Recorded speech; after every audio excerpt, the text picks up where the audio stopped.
Derek ay isama daw muna siya kasi yan po ay magaling mag pangisda dahil galing yan sa Palawan. So ayan, parang kamag-anak na rin namin ang turing sa kanya, kaya sama-sama yan sa amin sa Sister Mary at Fishing Brothers. Si nanay po ang ating kapitan, si Kuya Mias ang busiro. Ang bag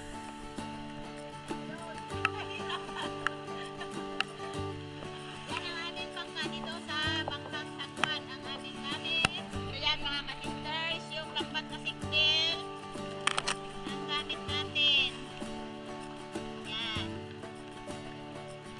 Usay-usay na silang dalawa. Ayusin ko daw. Ay, tika lang.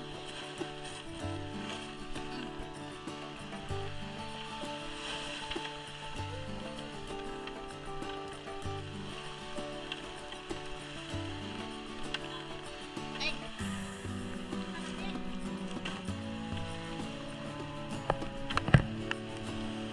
Yan, malakas ang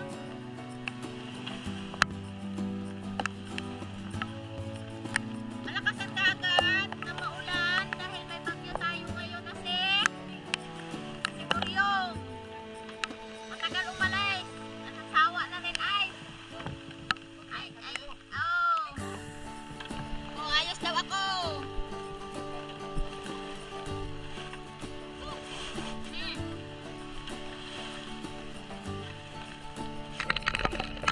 Ayan po mga kasisters, kahit malakas ang ulan at dahil sa may bagyo nga dito sa amin, bagyong Siguring, ay maglalambat pa rin kami.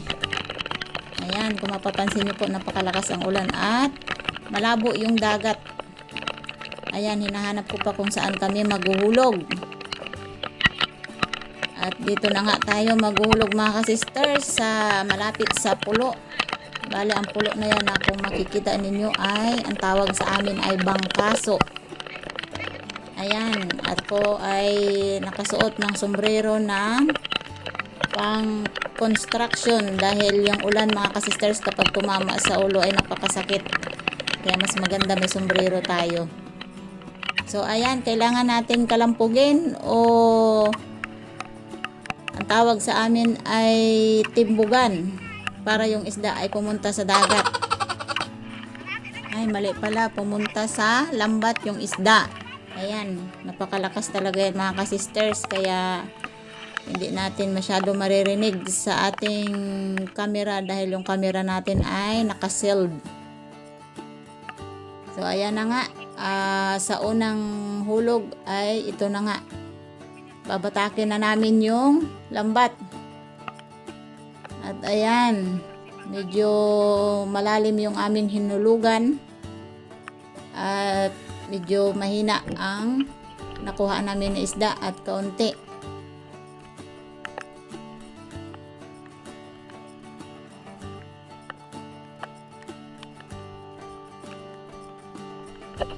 Ayan, pailan-ilan na isda ang aming nakuha at maliliit pa, pero pwede na yan kasi yung na isda ay sapsap.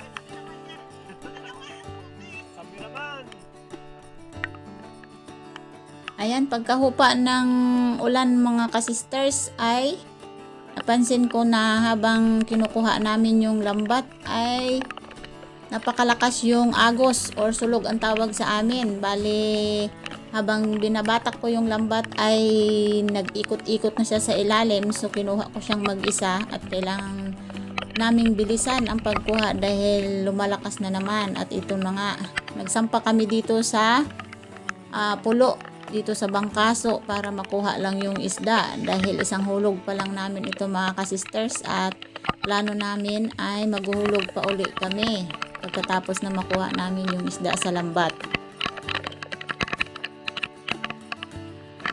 Bale, may 1 kilong isda kaming nakuha mga kasisters sa unang hulog pa lang ng lambat namin. So ayan, bale si nanay ang pinahulog ko ng lambat kasi kailangan ko magtulong sa pagsagwan.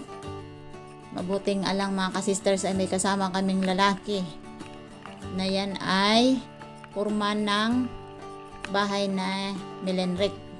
So ayan, gusto niyang sumama kasi sanay siya sa paglalambat dahil yan po ang gawa niya doon sa Palawan. So ayan mga ka-sisters, dahil sa bagyo nga napakalabo talaga yung tubig dagat, para siyang galing sa kabukiran, parang lake na siya kung titingnan. Pero tuloy pa rin ang paghulog namin ng lambat at hindi namin inaasahan kung may mahuli kami o wala. Kaya ayan, sa kalagitnaan ay mayroon nga kaming nahuli na mamsa ang tawag sa amin, talakitok. So tuwang-tuwa naman kami yan mga ka-sisters, kahit malabo o may bagyo ay talagang may huli kapag ganito ang sitwasyon ng panahon na may bagyo pero may huli. Ayan, may sapsap kaming huli, sari-sari.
Ito na nga lahat mga ka-sisters ang nakuha namin sa pangalawang hulog, at dito na kami ngayon sa tabi para kunin yung isda sa lambat.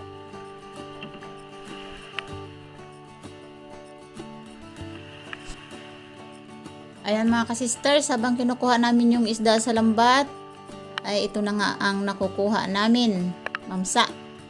Ay napansin namin na pwede pang hulugan yung malapit na malapit dito sa bahay namin, dahil nakikita ko na may lutang sa unahan, kaya dali-dali kami magkuha ng isda sa lambat para makahulog uli kami ng pangatlong hulog.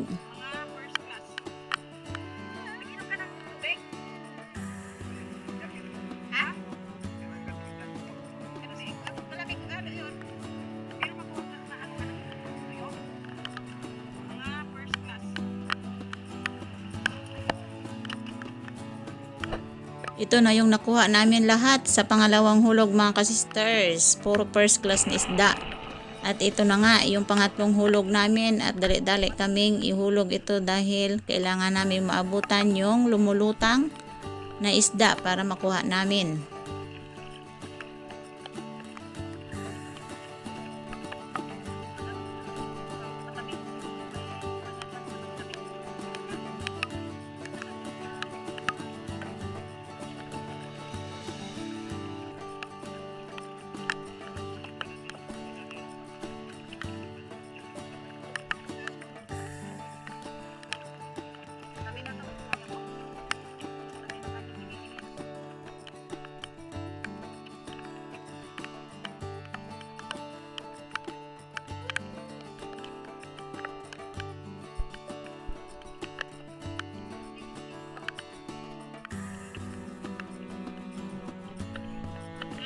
Ayan po, dalagang bukid ang unang nakuha namin.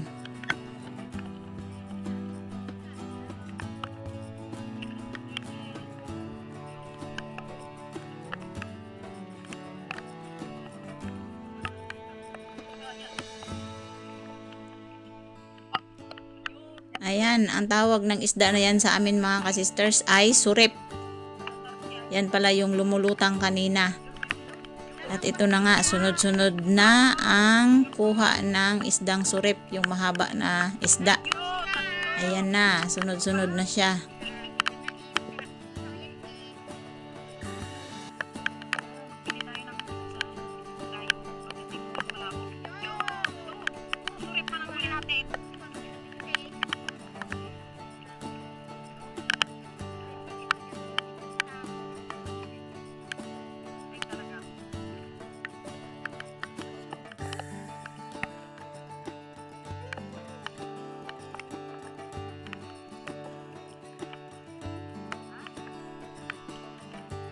Ayan po mga kasisters, matapos ko na makuha yung isda dito sa lambat ay pupunta na ako ng bukid para makapagpahinga din kasi halos kalahating araw kami na naglambat. Ayan, pagod din. So, itong isda mga kasisters ay paghati-hatian lang namin tatlo at hindi muna ako magluluto dahil talagang kailangan ko magpahinga. At kahit papaano mga kasisters ay sa sobrang pagod ay masaya naman dahil marami tayong nakuhang isda ngayon.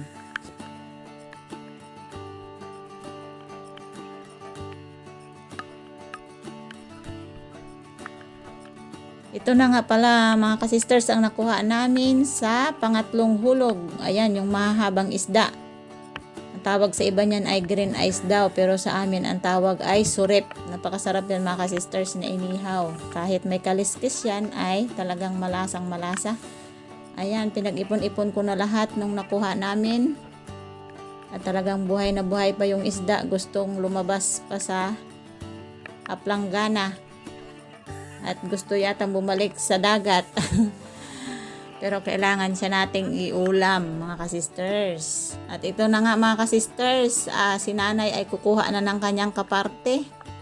At hindi lang si nanay ang mabigyan natin kundi yung iba ko pang mga kapatid mga kasisters. Ay dahil marami kami, kaya ayan, tamang-tama lang na ang bawat isa sa amin ay may tig 1 kilo ang bahagi.